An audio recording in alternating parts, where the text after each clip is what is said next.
We're going to continue with limits at infinity, but we're going to look at some more difficult problems today. The first problem gives me a hint. You always want to use the hint whenever it's given to you. And the hint says, let x be 1 over t, and then find the limit as t approaches 0. So we're going to go ahead and do that. The limit as t approaches 0, and our x is 1 over t. Then we have tangent of 1 over t. What this ends up giving me is 1 over t times this 1 divided by 1 over t is actually 1 times t over 1. So this would be the tangent of t. I don't know a whole lot about tangents, so I'm going to change it to sine and cosine. Sine of t over cosine of t. Now, if I go back and I think about some of the things that we've talked about earlier this year, I actually could rearrange this. So it says sine of t, I'm moving this over here, over t times 1 over cosine t. Now I can use my properties of limits, and I can separate and think about each one as a separate entity. So I've got the sine of t over t times the limit as t approaches 0 of 1 over cosine of t. This one is one we're supposed to memorize, and we know that it approaches 1. And then we have times.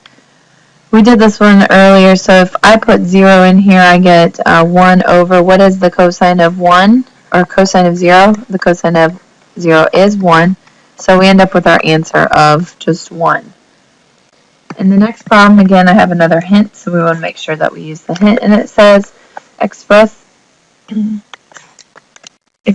this as a denominator of 1 and then rationalize the numerator. So I will do that. So that means I'm going to be multiplying by 2x plus the square root of 4x squared plus 1 on the top. And on the bottom I have 2x plus the square root of 4x squared plus 1. What this ends up giving me then is the limit as x approaches infinity. And I'll go ahead and start multiplying those things together. I get 4x squared. And then the outer terms fall out. So I have minus 4x squared plus 1 all over 2x plus the square root of 4x squared plus 1.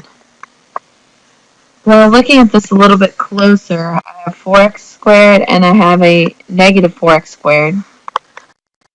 So I now have really the limit as x approaches infinity of negative 1 over 2x plus the square root of 4x squared plus 1.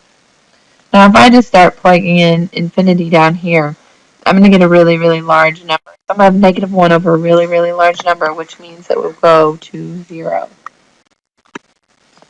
In my next example, I have another table, and we can use the table function of our calculator to help us out.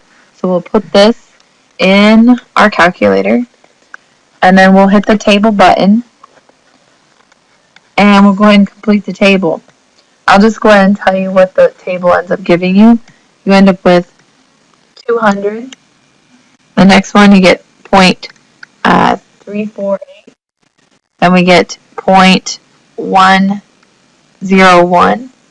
Then 0.032. Then 0.010. 0.003. And then finally 0.001. Easiest thing to do again is use that table function on your graphing calculator. So once we've completed the table, it says to check using your graphing calculator. You should see that the limit as it approaches infinity, or as you approach infinity, it should be getting closer and closer to 0. And then we'll do this analytically. Finding the limit analytically, I'm going to use the L'Hopital's rule, which says I keep the highest degree on the top and I keep the highest degree on the bottom. This on the bottom is actually x to the 3/2 power. So when I simplify this, I end up getting the limit as x approaches infinity of 1 over x to the 1/2. So when I plug in infinity, I get 1 divided by a really, really, really big number, which means it's going to infinity. All this is meant to do is show you either way, if you do this numerically, if you do it graphically, or if you do it analytically, you still end up with the same answer as of 0. So I just finished up this problem, and moving on, we're going to look at some examples where we're asked to sketch the graph of the equation and look for extreme intercepts, symmetry, and asymptotes. This is a lot of what we're going to be doing in the next section as well. The first thing I want to go ahead and do is just talk about finding intercepts. So we'll go ahead and find the x and y intercepts for both of these. This is going back to Algebra 1. Where you find the x-intercept, you're plugging 0 in for y. And we'll go ahead and solve that. Well, if you cross multiply on this, you end up getting 0 equals x minus 3, and so we have an x-intercept of 3. That would be the coordinates 3, 0. The y-intercept, we're going to plug 0 in for the x value to end up with our y-intercept of positive 3/2. So that would correspond to the point 0, 3/2. So finding intercepts are a fast way of getting a couple actual values of the graph. The symmetry is something that we have not spent a lot of time with this year, but we'll go ahead and look at that in a little while. So I want to go ahead and jump to the asymptotes. The asymptotes is where are there vertical asymptotes. We'll go ahead and talk about that first. Vertical asymptotes are where the bottom equals 0. So that would mean x equals 2. There's a vertical asymptote. And then the horizontal asymptotes are what we're talking about. Asymptotes occur when or where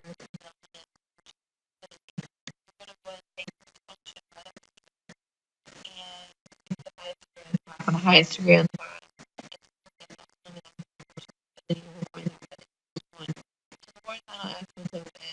Y equals 1. What we can do is now sketch a graph of these things, and I will go back to the symmetry in a little while. So I have a vertical asymptote at x equals 2.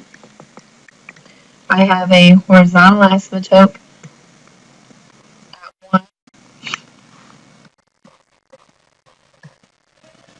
And I know that I have ordered pairs of 0, 1 and 1/2, and I have another ordered pair of 3, 0. Now, if I would look at concavity or increasing, decreasing, and all that stuff, you would be able to come up with the rest of it, which is what we're going to be doing in the next section, section 3.6. But for right now, we would just go ahead and use our graphing calculators and figure out how the sketch looks. Now, as far as symmetry goes, there's 3 types of symmetry. Symmetry about the x-axis, about the y-axis, and then about the origin. This actually has no symmetry. I can't fold the x-axis in half and things match up. I can't fold the y-axis in half and things match up. And symmetry about the origin means that the point xy and negative xy would be on the same graph. So 3, 0 and 0, 3 would be on the same, or would be points correspond, or would both be on this graph, and they're not. So we'll see some more examples of symmetry as we move on if that was confusing, and I can also discuss that further with you individually if that's something that you need. I'm going to take you through a few more of these examples, so I'll move as quickly as I can. We're going to go ahead and find the x-intercept. Remember, that's where y equals 0. When we cross multiply and solve that, we end up getting x is 0. So that means the point is 0, 0. I'm not going to go ahead and find the y-intercept because I know the y-intercept is also going to be 0, 0. So we just have one intercept and it would be 0, 0. The next thing I'm going to look at are my asymptotes. So we have vertical asymptotes when the bottom is equal to 0. So I'll be looking at this bottom part and setting it equal to 0. So that would be when x is plus or minus 3. So I have 2 vertical asymptotes, one at x equals 3 and one at x equals negative 3.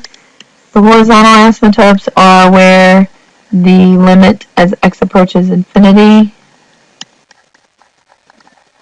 So I keep the highest degree on top and the highest degree on the bottom. Notice it is a negative x squared. When I cancel or simplify this, I end up getting 2 over negative x. So as this number gets really, really large, 2 divided by a really, really large number goes to 0. So my answer would be y equals 0 for my horizontal asymptote.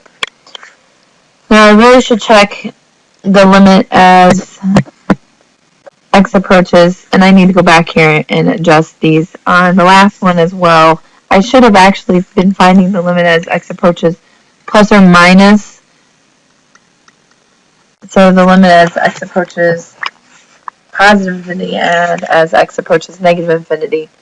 That doesn't do anything to these problems. The only time that this is going to happen is if we have a square root problem, which I will show one of those to you here in a little while. So I'll quickly sketch the graph. I have a vertical asymptote at 3 and another one at negative 3. I have a horizontal asymptote at y equals 0.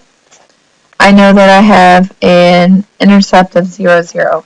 If I would check all the other parts of this, I would be able to come up with more of the sketch, but we're not going to do that in this problem. We'll just use our graphing calculators and sketch this graph, and then we'll talk about the symmetry. This is actually symmetric about the origin, and how I know that is that the point 1, 1, I guess that isn't necessarily 1, 1. Let's see, the point, this would be 2 on top if I was to put 1 in for x, and I'd have 8 on the bottom. So I would actually have 1/4. So the point 1, 1/4 is on the graph, and so is negative 1, negative 1/4. And we can see that if I put negative 1 in here, I'd end up with a negative 2 over, that would be 9 minus negative 1 squared, which would be 1, so you'd end up with negative 2 over 8. So because the x, comma y, and the negative x, comma negative y, both of those are ordered pairs of the graph, this is symmetric about the origin. Symmetric about origin. That's probably one of the hardest symmetries to find, but typically if it goes through 0, 0, it will be symmetric about the origin or symmetric about something. I have 2 more of these examples, but I'll have to do one more video for those. 2 more examples of these, and since these take a while, I will be moving at a rather quick pace. We're going to find the x-intercepts first. The x-intercept is where we plug 0 in for y. When I do that, I end up dividing by 4, and I have 1 plus negative 1 over x squared. Move that to the other side. Cross multiply. So I get my x to be plus or minus 1. So I have 2 x-intercepts, 1 at negative 1, 0, and 1 at 1, 0. The next thing I want to look for is the y-intercepts. So the y-intercepts where it crosses the y-axis. So we'll plug in 0 for the x. When I do that, notice how I end up with a undefined value here.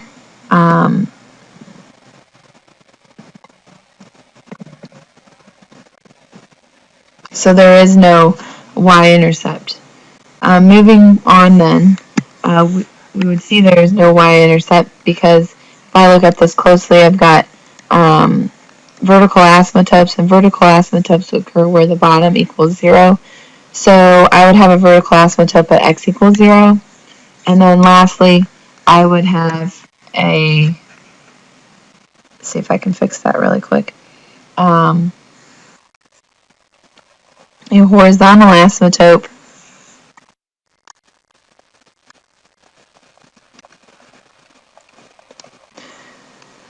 I'm going to take the limit as x approaches infinity of plus or minus infinity. So I will look at each part. So I'd have 4 times 1 minus, if you putting positive infinity or negative infinity here, it doesn't really matter which one. It still gives you the same number of 0. So we'll end up with the value of 4 for our horizontal asymptote. So we have a horizontal asymptote of 4, we have a vertical asymptote of 0, and we have these 2 points to work from. So when I sketch this graph, I will end up drawing in my vertical asymptote, my horizontal asymptote. I have an intercept of 1, 0, and one at negative 1, 0, and so my graph ends up looking like this. This is symmetric about the y-axis. It's symmetric about the y-axis because if I fold it in half on the y-axis, I will end up with the same graph. Last one of these examples, I'm going to go ahead and find the x and y intercepts. If I do that, I end up getting x over square root of x squared minus 4. Well, that tells me that there's an x-intercept at 0. However, if I actually look into this a little bit further and I plug 0 into the bottom, I end up with an imaginary number on the bottom. There will end up being no intercepts for this problem. We do not have any intercepts, but we do have vertical asymptotes. The vertical asymptotes occur where the bottom equals 0. So those would occur at plus or minus 2. 2 will give me a 0 on the bottom, and so will negative 2. And lastly, I'll look at the horizontal asymptotes, which is what I really want to look at in particular in this problem because it's 1 with the square root. So I'm going to take the limit as x approaches plus or minus the square root, or plus or minus infinity. Highest degree on top is x, the highest degree on the bottom is the square root of x squared. Now remember that we are going to simplify this, and since we are taking the square root of something, we actually get plus or minus the square root of x on the bottom, which means that these limits are 1 or plus or minus 1. So we have horizontal asymptotes at y equals 1 and horizontal asymptote at y equals negative 1. We're going to quick sketch the graph of this, and when I do that, I'll have vertical asymptotes, horizontal asymptotes, and I have no intercepts, so no points to go off of. So when I look at my graphing calculator, this is what I end up with. Now I will tell you that this is symmetric about the origin, and you can check that because all the x, y ordered pairs of this graph and all the negative x and negative y they're both ordered pairs of this graph.